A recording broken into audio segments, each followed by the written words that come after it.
Assalamualaikum warahmatullahi wabarakatuh.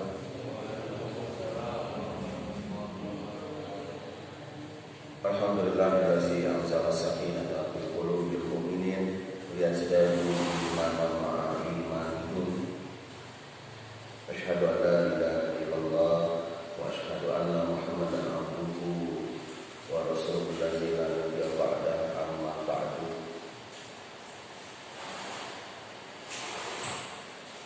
Iman jamaah Masjid Al-Hikmah yang di pagi cerah ini sama-sama berdoa Allah sebagaimana yang sudah pernah saya sampaikan pada bulan sebelumnya.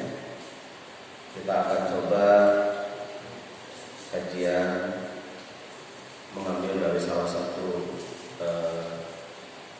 kitab klasik karya para ulama. Kita ngambil kitab fikih dari Bulughul Maram, dan memang pokok bahasanya nanti akan sedikit berbeda, tidak menurut begitu. Kita ngambil yang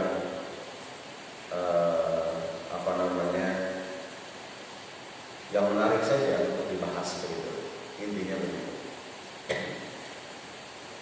Hari ini kita akan coba start dari bab wudu. Ikhwatul iman, pola yang akan saya sampaikan hari ini adalah menjelaskan keterangan-keterangan hadis yang bersumber dalam Bulughul Maram. Tidak kemudian bermaksud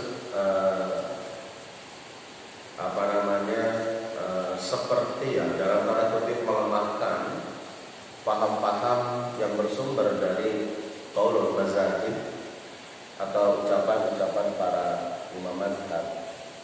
Jadi hari ini saya hanya fokus menjelaskan ini. Nanti kan juga pada akhirnya penjelasan ini akan terjadi sedikit begitu perbedaan di dalam praktek atau cara memahami kaifiyat ini begitu.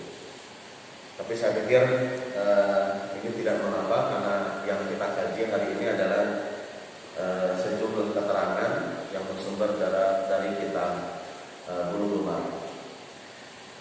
Baik,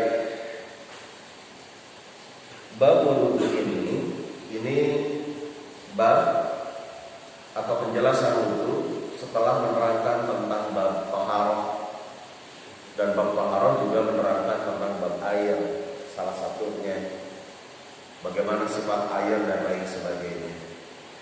Nah, setelah itu lalu kemudian menjelaskan bab wudu, kemudian diikuti bab tayamum.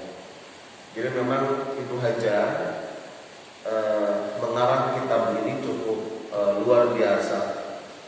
Ibnu Hajar Al-Asqalani, satu kitab ini menjadi rujukan hampir semua mazhab, namun dengan interpretasi yang masing-masing punya pola sendiri. Ikhwan-ikhwan, kita coba ambil yang satu, hadis yang pertama dari bab ini. An Abi Hurairah radhiyallahu anhu. Hadis ini disampaikan oleh Abu Hurairah. Ini gaya Ibnu Hajar dalam kitab fikih ini tidak menuliskan urutan lengkap sanadnya, jalur orang-orang atau jalur periwayatan atau orang-orang para rawi secara utuh. Jadi dia menulis sahabat saja yang menyampaikan. Nanti setelah sahabat yang menyampaikan, siapa ujungnya yang menyampaikan.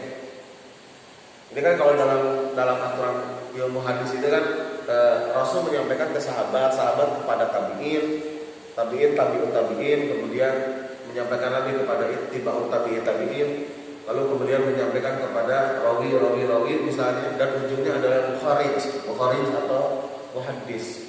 Nah, mukharij atau muhaddis ini adalah kelompok rawi yang paling ujung, yang kemudian setelah ini sudah tidak ada lagi dalam arti urutan sanad, tapi yang ada adalah kodifikasi hadis. Jadi mengumpulkan lagi dalam bentuk sebuah kitab. Tapi kalau urutan-urutan periwayat ini mereka hanya menyampaikan secara ijazah begitu, secara sambung menyambung menyampaikan materi yang disampaikan oleh guru. Tapi hadis Imam Bukhari itu mengkodifikasi. Misalnya Bukhari menerima hadis, kemudian dia mengkodifikasi dalam satu kitab yang bernama Sahih Bukhari. Nanti ada lagi Imam Abu Dawud menerima hadis, paling ujung dia mengkodifikasi dalam bentuk kitab yang bernama Sunan Abi Dawud. Nanti ada lagi Sunan Ad-Darimi, kemudian ada lagi Sahih Muslim misalnya, gitu kan? Dan beberapa kitab yang lain atau Sahih Ibnu Khuzaimah dan lain sebagainya. Nah itu gayanya begitu, makanya menyampaikan sahabat, kemudian ujungnya siapa. Jadi tengahnya tidak disampaikan, tapi nanti dikasih penjelasan. Ini hadisnya benar-benar sahih atau tidak, begitu loh. Di hadis ini ada penjelasannya. Nah, kebetulan hadis ini disampaikan oleh Abu Hurairah. Abu Hurairah adalah sahabat Rasulullah, begitu. Yang dikenal dengan sosok sahabat yang senang dengan binatang kucing ya, makanya disebutnya Hurairah itu adalah kucing. Makanya disebut Abu Hurairah bapaknya kucing itu karena dia senang gitu dengan binatang ini. Kata beliau, an Rasulullah sallallahu alaihi wasallam annahu qala. Dia menerima dari Rasulullah dan dia menyatakan bahwa Rasulullah sallallahu alaihi wasallam pernah bersabda. Biasanya Pak kalau hadis sudah mengatakan qala itu disebutnya hadis qauli. Jadi Rasul langsung bicara gitu. Jadi Rasul bicara, diperdengarkan dan salah satunya ada Abu Hurairah gitu yang mendengar itu. Kemudian dia menyampaikan kepada yang lain, qala Rasul. Rasul sudah bersabda, berarti dia langsung menyimak begitu. Langsung menyimak apa yang disampaikan oleh Rasul. Makanya disebutnya dengan hadis qauliyah atau hadis qauli disebutnya. Apa sabda Rasulullah? Kata Abu Hurairah begini. Sabda Rasulullah itu adalah laula an asyqa. Kalau saja tidak memberatkan ala ummati kepada umatku, la amartuhum, pasti aku akan perintahkan kepada mereka bisiwaki ma'a kulli wudu, bersiwak pada setiap berwudu. Jadi kalau memahami teks hadis, memahami aja secara dohirnya Pak. Secara lafalnya, macam orang Sulaiman saja lantah, sakit itu pahami saja teksnya itu. Nah kalau sudah tidak bisa memahami secara tekstual itu, maka perlu data pendukung untuk menjelaskan maksud dari hadis ini. Begitu. Misalnya gitu Pak, al-ma'u minal ma'i, air itu bersumber dari air. Itu kalau dijelaskan kan begitu Pak, sesuai lafadznya. Nah kalau sudah kalimat al-ma'u minal ma'i, air itu bersumber dari air atau air itu dari air gitu, maka perlu ada data pendukung. Kita asal kemana nih maksudnya gitu. Nah itu teksnya berarti perlu data pendukung, perlu penjelasan. Atau bisa jadi istilah para ulama disebutnya dilalah, dalil yang menunjukkan ke situ, pemahamannya ke situ. Nah kalau ini saya pikir mana di antara bapak-bapak yang tidak paham dengan kalimatnya? Laula an asyqa, kalau saja tidak memberatkan ala ummati terhadap umatku, la amartuhum, pasti aku akan memerintahkan umatku itu, memerintahkan mereka bisiwaki, bersiwak ala ma'akul wudu, setiap berwudu. Mau wudu bersiwak, mau wudu bersiwak. Nah tapi memahami ini, kalau dengan data pendukung yang lain, ada beberapa orang yang memahami bahwa ma'akul wudu bisa diartikan setiap kali mau sholat. Sama aja ya? Iya, tapi praktiknya beda Pak. Wudunya sudah, nah ketika sudah koma, dia mengeluarkan siwak yang kecil itu, digosok ke gigi gitu. Jadi seolah-olah mengimplementasikan atau menjalankan keterangan ini prakteknya begitu. Nah, kalau kemudian kalimat bisiwak itu adalah itu, maka pernah saya sampaikan kepada ikhwatul iman semuanya bahwa ketika menjelaskan tentang apa itu hadis dan apa itu sunnah, menurut versi para ulama, kita ambil salah satunya adalah versi ulama hadis, maka terjemahnya adalah segala sesuatu apapun yang bersumber dari Nabi, perkataan perkataan, perbuatan, persetujuan, sifat dan lain sebagainya, baik sebelum diangkat atau setelah diangkat menjadi nabi, begitu. Baik apapun yang dipakai, yang dimakan, apapun yang bersama dari nabi itu adalah hadis dan itu adalah sunnah. Sehingga kalau nabi bersiwaknya pakai kayu siwak, ya itu sunnahnya begitu. Jadi kalau bapak pakai Pepsodent, ya odolnya juga sama dengan sikatnya gitu kan, khas gitu, sesuai dengan mereknya, ya nggak kena ke sunnahnya. Karena kalau yang sunnah harus pakai itu. Nah itu versi ulama hadis begitu. Nah kalau versi ulama usul fikih tidak begitu Pak. Justru memahami hadis itu atau sunnah itu adalah yang bersumber dari Nabi, sama teksnya, tapi setelah Nabi diangkat jadi Nabi. Jadi apa yang dilakukan sebelum diangkat jadi Nabi itu tidak menjadi hukum. Kemudian yang paling penting adalah berimplikasi hukum. Jadi kaitan apa yang dilakukan Rasulullah di luar gorijah zibilah, di luar sifat beliau menjadi manusia, di luar beliau menjadi sosok seorang Arab begitu. Di luar itu pokoknya berimplikasi hukum itu adalah sunnah. Makanya bukan disiwaki itu dipahaminya bukan siwak yang pakai itu kan digosok-gosok, tidak begitu. Nah hari ini urfi di kita, kebiasaannya kita siwaknya gimana modelnya? Oh ada ininya, ada pastanya kan begitu. Ada pastanya, kemudian juga ada sikatnya. Nah berarti prakteknya begitu wudu sesuai dengan praktek siwak kita begitu loh Pak. Gitu kan kalau siwak kita makan harus ada air, ya Pak. Ada pastanya, ada sikatnya. Ya, sudah prakteknya kayak begitu. Nah itulah yang disebut dengan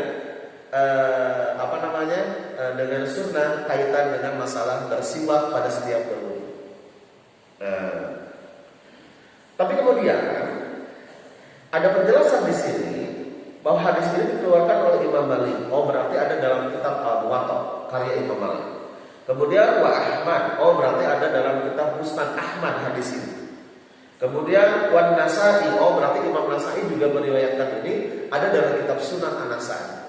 Kemudian wasohahahu Ibnu Huzaimah. Ibnu Huzaimah menganggap ini hadisnya sahih.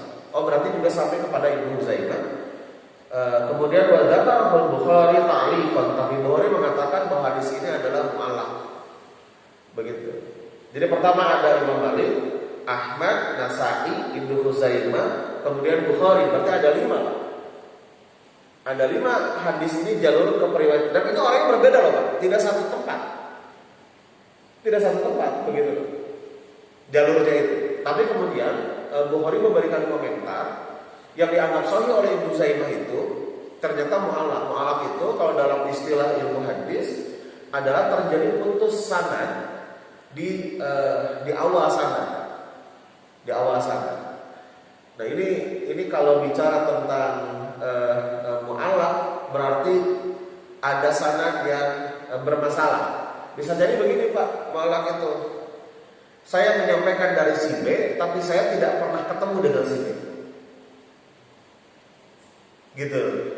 Coba sebutkan Pak, kira-kira hari ini yang terkenal misalnya siapa ya yang paling viral hari ini misalnya. Oh, misalnya kita sebutkan yang paling viral hari ini misalnya Abu Janda misalnya. Kita mengatakan sumbernya dari beliau, tapi kita belum pernah ketemu dengan beliau. Tiba-tiba mengatakan menurut beliau bla bla bla misalnya begitu. Tentang bab janda gitu misalnya. Kita bicara bab jandanya gitu ya misalnya. Nah, tapi kita nggak pernah ketemu dengan beliau. Atau bisa jadi kita mengatakan bahwa ini menurut Soeharto, menurut Presiden Soeharto itu begini, tapi kita belum pernah ketemu dengan Presiden Soeharto, bahkan tidak sejaman gitu loh Pak. Presiden Soeharto sudah meninggal, kemudian kita baru lahir gitu loh. Nah itu berarti kan Goyr Mu'asarah tidak sejaman. Kalau tadi Goyr Liko tidak ketemu. Nah itu faktor dari terputusan. Jadi memang Pak penjelasan hadis memang akan mengait dengan ilmu mustalah hadis atau ilmu hadis itu sendiri. Nah kita tidak usah terlalu dalam persoalan itu. Memang itu memang makanan santri kalau itu tentang persoalan itu makanan santri. Nah tapi minimal penjelasannya begitulah tentang kualitas hadis ini. Berarti hadis ini sebagian menganggap dibenarkan sahih. Yang penting begini Pak, yang penting ya, kalau orang mengatakan ada yang mu'allaq di satu jalur nih Pak, terputus, tapi ada sanad lain yang ternyata jalurnya itu aman gitu loh Pak. Maka yang ini yang bermasalah itu terangkat derajatnya oleh oleh periwayatan yang lain. Kenapa terangkat? Ya karena ada data yang sama, materi yang sama gitu, dengan jalur periwayatan yang lebih kuat. Sehingga kalau jatuhnya kepada dhaif, maka dhaifnya terangkat menjadi hasan, begitu Pak. Kalau kemudian hadisnya hasan akan terangkat menjadi sahih, tapi nanti kualitasnya bukan sahih lidatihi tapi lighairi. Bukan hasan lidatihi tapi hasan lighairi. Kayak begitu, ya. Baik, nah Bapak-bapak kalau mau mengamalkan silakan, karena menjadi periwayatan cukup banyak. Setiap kali berwudu bergosok gigi. Tapi saya pikir ini kenapa Rasul mengatakan kalau tidak memberatkan, karena kan pengalaman kita berwudu saja untuk sholat kan macam-macam Pak. Ada yang santai, memang waktunya cukup panjang, ada yang kesiangan gitu Pak. Yang mau kesiangan mau gosok gigi dulu gimana gitu untuk wudu gitu kan. Sholatnya sudah mau dimulai kan begitu. Nah kayak begitu kan kasusnya berbeda. Makanya tidak jatuh kepada wajib itu. Coba bayangkan Pak kalau jatuh kepada wajib. Kemudian mau wudunya di sini, batal di rumah, wudunya di sini. Kan yang kuaneta ya, boleh ada yang singkat turun gitu juga ya. Gitu. Nah makanya Rasul hanya mengatakan kalau tidak memberatkan, tapi kalau kondisinya berat, berarti kan tidak ada masalah. Baik Pak, kita lanjutkan di hadis yang kedua. Mudah-mudahan setelah hadis yang kedua saja, gitu. Nanti kita lanjutkan di hadis berikutnya. An-Humrana, dari Humran. Humran ini bukan sahabat Nabi, tapi maulanya Utsman bin Affan, pembantu, pelayan Utsman bin Affan, tapi selalu mengikuti kegiatan materi kajian yang disampaikan Rasulullah SAW. Nah, kata Humran, dari Humran ini, anna Utsmana da'a biwadu. Dia menceritakan Utsman bin Affan pernah meminta wadu, bukan wudu tapi wadu. Wadu itu berarti bejana air untuk dipakai wudu gitu. Ini kata Humran. Jadi dia cerita ke yang lain ya, bahwa saya gitu pernah diminta oleh Utsman diwadu bejana untuk berwudu. Kemudian kata Humran begini, Pagol salah Utsman bin Affan, Pagol salah kafaini talata. Dia mulai mencuci yang pertama kali adalah kedua telapak tangan. Kafur itu bisa ini Pak. Tapi cuma segini kafur itu sampai pergelangan tangan. Dan itu beliau cuci 3 kali. Dan ini dijelaskan secara umum kanan dan kiri, pokoknya kapunnya yang kanan yang kiri dia cuci 3 kali. Summa tamadmadu, kemudian berkumur-kumur. Gitu. Setelah berkumur-kumur, wastanta menghirup air ke hidung dan menghembuskannya, mengeluarkannya. Di sini tidak menjelaskan tentang gosala mencuci hidung gitu, tidak bicara mencuci hidung, karena rata-rata kita memahaminya mencuci hidung Pak, hidungnya mencuci. Pada teks hadisnya itu wastansako itu memasukkan air Pak ke dalam hidung, wastansako mengeluarkan lagi.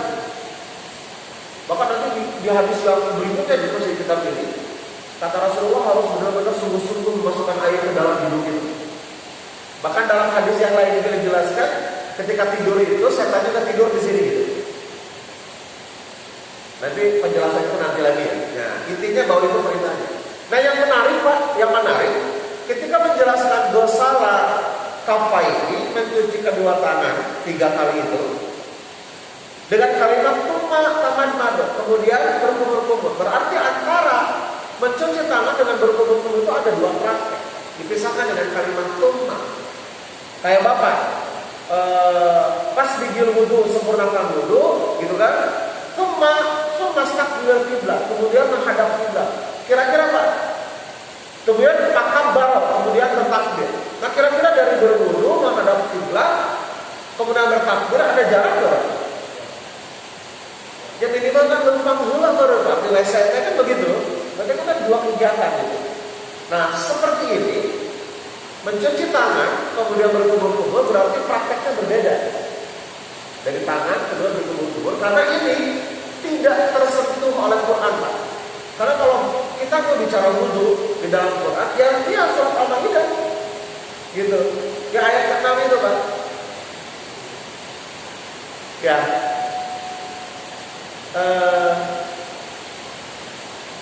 Di sana dijelaskan mencuci tangan ilal marafiq sampai sikut, gitu kan? Pamsahu birosi, kemudian masaha birosi apa? Mengusap kepala, kemudian mengusap wajah, kemudian mencuci kaki. Hanya 4 Pak yang disampaikan dalam Al-Quran.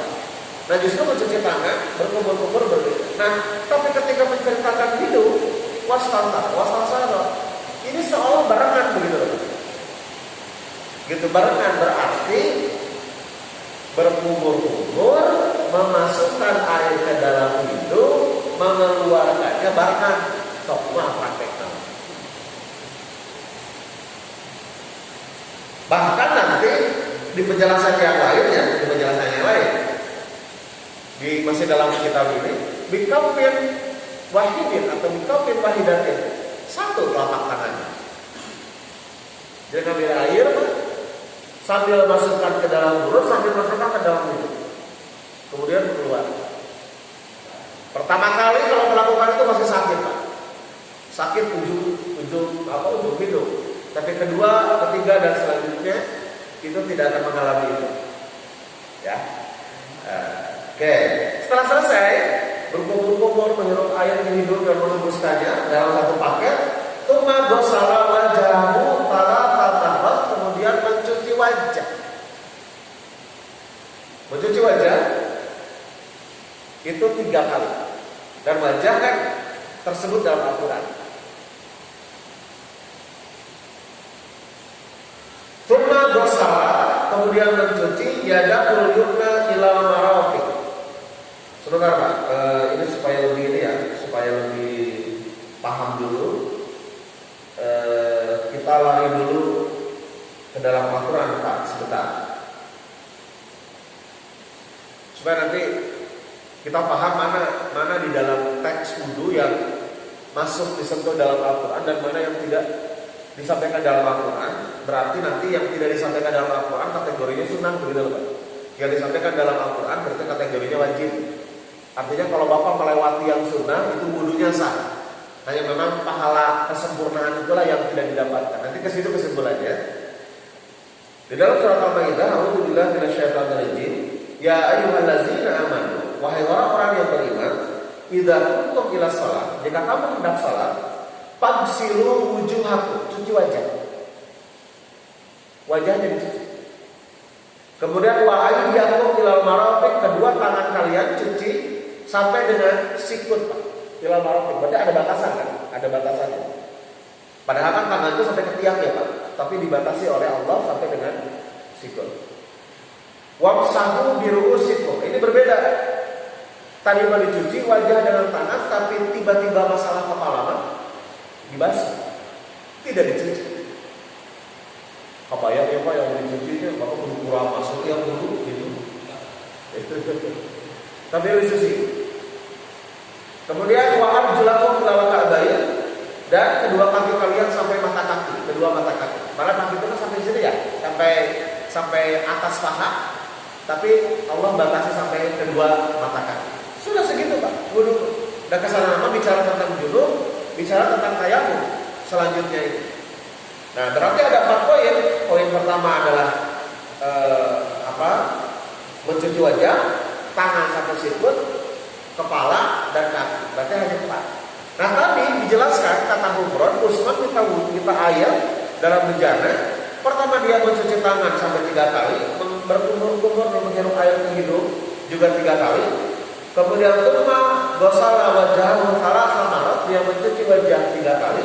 Ini masuk ya, urutan wajah. Kemudian tsumma ghasala yadahu yumna ilal marat ilal mirfaqi.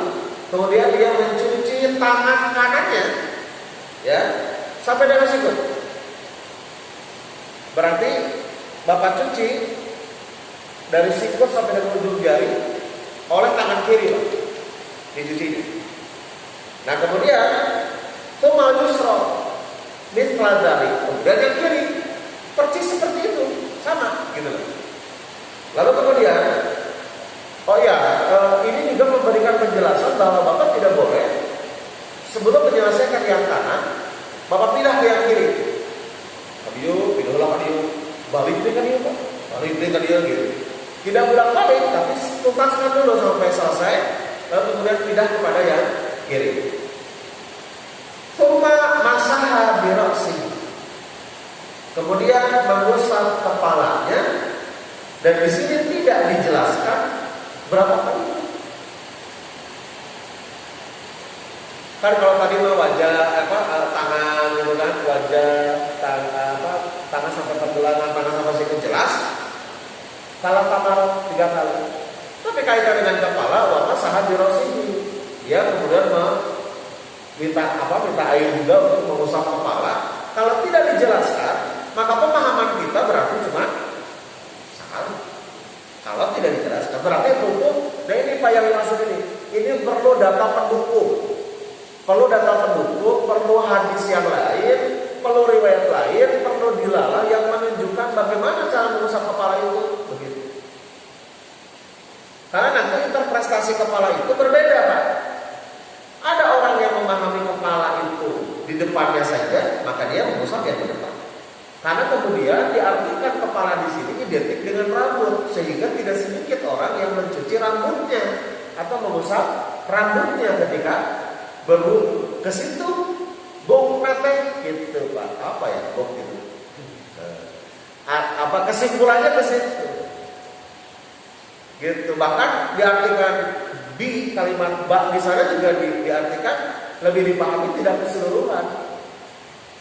Kalau tidak keseluruhan, yang mana saja, mau di depan, mau di belakang, mau di pinggir, pokoknya asal tersentuh dengan rambut itu, maka itu masuknya sah begitu. Nah, terlepas dari interpretasi itu ya, kita fokus dengan penjelasan hadisnya saja, gitu loh Pak. Wa masaha bi ra'sihi, kemudian mengusap kepala. Nah, pertanyaannya, kepala itu dari mana sampai mana, Pak? Kira-kira?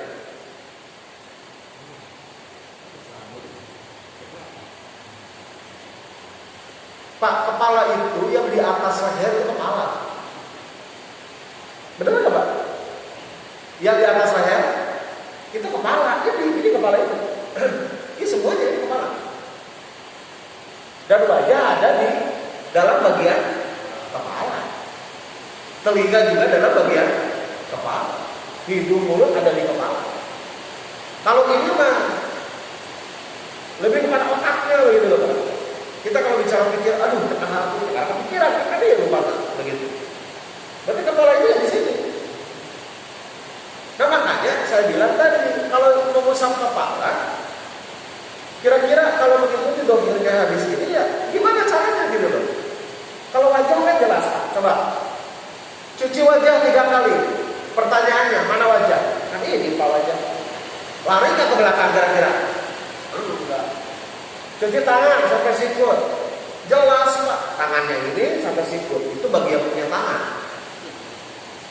Ya iya, kalau yang nggak punya tangan, nggak ada kewajiban, kan begitu.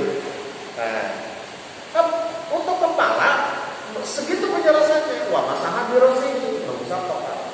Berarti ada data pendukung. Cara kepala itu bagaimana? Ya. Tsumma ghasala rijlahu yumna ila al-ka'bayn, kemudian mencuci kedua kaki ila al-ka'bayn sampai 2 mata kaki, salat marat 3 kali. Tsumma yusra mithla dzalik, begitu juga yang kiri. Nah, kalau mencuci kaki sampai mata kaki, berarti juga ada perlu datang dukungan sedikit begitu untuk menegaskan. Karena kaki itu sampai mata kaki itu mau bagaimana? Apakah dicuci begitu saja? Cair ngocor dicuci, disemblok saja begitu? Atau diangkat kakinya kemudian digosok? Makanya kalau di beberapa masjid itu Pak, tempat wudhu itu di depan keran itu ada tempat duduknya yang pakai ada keramik ya. Atau di Mekah, di Madinah juga begitu Pak, ada tempat duduknya. Jadi wudhu itu sambil duduk gitu. Kerannya di bawah gitu. Jadi kalau mencuci kaki kita ada ininya, ada penyangganya. Kaki dinaikkan. Jadi benar-benar santai. Jadi kalau berdiri itu, apalagi kalau saya kalau posisi berdiri, sebenarnya agak jongkok sedikit kalau mencuci kaki karena memang ada kerepotan. Apalagi seorang tua, orang tua yang pakai ini, dia jalan sudah pakai tongkat, itu wudhu kayak begitu agak susah. Makanya duduk Pak, duduk itu paling nyaman kalau duduk gitu. Cuci tangan, kepala, kemudian kakinya, itu pasti akan digosoknya itu akan berbeda. Kalau sambil duduk dan kakinya diangkat, jadi ada penyangganya di sana. Gitu. Nah kayak begitu. Nah kemudian kata Umar, tsumma qala, Utsman berkata, ra'aitu Rasulullah, kata Utsman, aku pernah melihat Rasulullah tawaddu'a berwudu nahwa wudu'i hadza, persis seperti wudu yang aku lakukan, kata Utsman. Oh berarti hadis ini memang kategorinya Pak, kategori mauquf, bisa begitu karena bersumber dari sahabat, jadi tidak menceritakan Rasulullah. Tapi juga dipertegas ini mauqufnya kategorinya sahih. Kenapa? Atau sebagian mengatakan bukan mauquf, ini hadisnya athar katanya, karena bersumber dari sahabat. Kenapa? Karena hadis ini juga bisa dimasukkan dalam kategori hadis fi'li, hadis yang menceritakan tentang perbuatan Rasulullah. Jadi Rasulullah tidak bersabda, tidak ngomong. Hanya ketika saat itu Rasulullah, Utsman melihat, oh, gitu wudu nata. Nah, Utsman praktekkan. Setelah dipraktekkan, dia bicara, cara wudu Rasulullah kayak begini. Gitu. Berarti yang bapak-bapak hari ini praktekkan, ya itu atas dasar yang dilihat oleh Utsman bin Affan ketika Rasulullah wudu. Gitu. Baik, tadinya hadisnya masih nyambung ini dengan bab kepala. Kebetulan ini kecerdasan Ibnu Hajar al-Asqalani ketika menyampaikan ini Pak, setelah menjelaskan wudu, karena kata saya tadi gitu kan, masalah kepala itu perlu penjelasan. Makanya beliau keluarkan hadis berikutnya tentang kepala, gitu loh Pak. Nah ini yang disebut dengan dilalada ini gitu, penjelasannya itu. Tapi kayaknya kita akan bahas nanti saja ya. Karena ini sudah setengah 6 barangkali ada 1 atau 2 pertanyaan. Silakan. Ya. Pak Uju mengatakan dan jelas dari tangan sampai siku. Nah, kita kalau Uju bagusnya gimana Pak? Nah, itu kan biasanya ini. Nah, ini pernah ada yang bertanya ini kalau tidak salah ya di Masjid Ar-Royan juga ada pernah. Memahaminya itu adalah berarti dari ujung jari sampai dengan sikut gitu caranya, kan begitu ya? Ini prakteknya, teknisnya kan begitu ya, teknisnya. Nah, kebetulan saja, nih Pak, kebetulan saja hadis ini tidak menjelaskan teknis itu. Teorinya, ini teorinya. Kalau penjelasan dalam bentuknya mutlak itu umum, begitu. Pokoknya mencuci tangan sampai sikut. Tidak dijelaskan caranya bagaimana. Berarti Bapak boleh lakukan. Kumaha Bapak, mau dari sini ke sini, mau dari sini ke bawah, begitu. Tapi hati-hati kalau ada penjelasan lain, tiba-tiba ada yang muqayyad, ada penjelasan yang lebih detail bahwa caranya itu adalah dari ujung jari ke sikut, maka Bapak tidak boleh dari sikut ke bawah. Nah, itu cara urutan memahami keterangan itu seperti itu, Pak. Caranya. Karena kita kan agak direpotkan ya ketika ada satu penjelasan, tiba-tiba kita menyimpulkan sendiri gitu loh Pak. Iya, jangan sampai sikut, tapi begini caranya. Nah, begini caranya itu Dia tidak paham di mana sumbernya itu tadi dulu. Nah, yang seperti ini yang kemudian kadang membuat menjelimet di antara kita. Pada akhirnya apa? Bisa di musibah atau bahas fikih, sebenarnya sok pabulit. Nah, pabulitnya karena itu tadi modelnya, Pak. Jadi muncul sebuah praktek-praktek yang dia juga tidak tahu sumbernya dari mana. Ya gitu aja sudah kebiasaannya. Gitu. Makanya saya coba kasih penjelasan. Boleh begitu boleh. Tapi harus ada data pendukung. Kayak ini Pak tadi, masaha birosi, mengusap kepala. Kamu tetap sih, kepala aku mah caranya begitu loh. Berarti butuh data yang lain. Karena kalau mengusap kepala, bapak kan dari sini Pak, usap semuanya. Kepala kan ini semua. Prakteknya bagaimana? Ya terserah kita.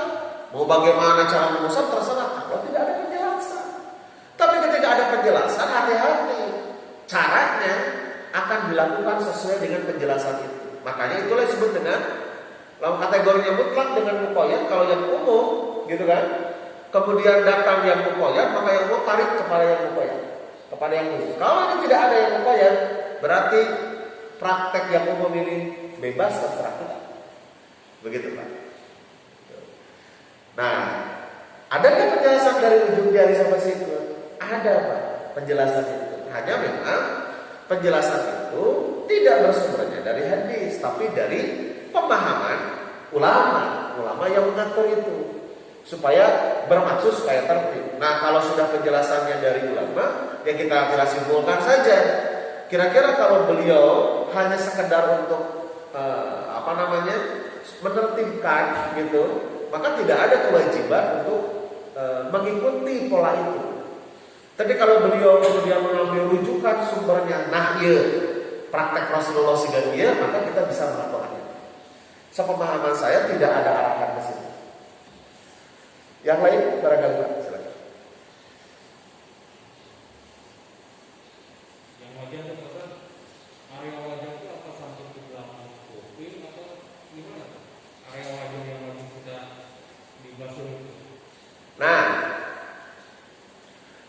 Pak, ada nggak kalau misalnya ini kita pakai keumuman aja Pak. Kalau bicara wajah, kalau ada orang bikin sketsa wajah, itu kira-kira suka ke bawah ke kupingnya Pak? Orang menggambar wajah, ada yang terbawa ya Pak ya? Ada yang tidak terbawa. Makanya nanti keterangan tentang wajah yang kita pahami ini itu, apakah kuping masuk atau tidak, nanti akan dihantam Pak sama keterangan kepala. Karena kepala juga, wajah juga bagian dari kepala. Gitu. Insyaallah nanti lah di pertemuan berikutnya kita akan bahas. Karena kalau saya jelaskan tentang kepala, ini kayaknya jangan begini. Karena ada 3-4 hadis yang menjelaskan ini. Gitu loh. Tanggung gitu loh Pak nantinya. Gitu. Bapak kayak mesti oleh kesekeng gitu kan. Gila gitu. Gitu. Jangan. Makanya biar nanti lebih fokus. Baik, ada lagi barangkali. Kalau misalnya di luar wudu kita bikin fleksibel tetap ya sama. Walaupun kajiannya belum kemarin tentang bab wudu, kalau ada di luar bab wudu juga tidak ada masalah. Baik, karena memang sudah tidak ada pertanyaan dan kebetulan juga saya harus melanjutkan perjalanan untuk hari ini. Saya tunjukkan sampai sekian. Aku qouli hadza wa astaghfirullah wa lakum. Assalamualaikum warahmatullahi